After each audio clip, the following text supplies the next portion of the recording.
let's take a look at some of this work here. Permanent burn marks.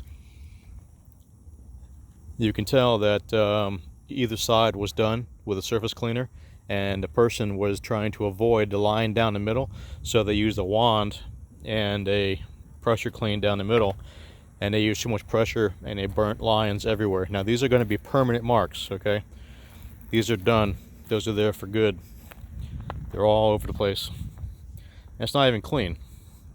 This is done within the last week, because I come here every day. All right, bunch of guys running around burning stuff up, not doing a good job. You know, this is not acceptable, and if you're getting this kind of work done at your home, I would actually not pay them. Tell them to kick rocks. Pathetically sad.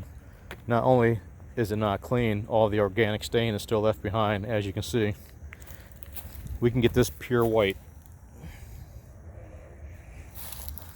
Even my dog is laughing about it. It's pathetic. It's your money. It's the same price.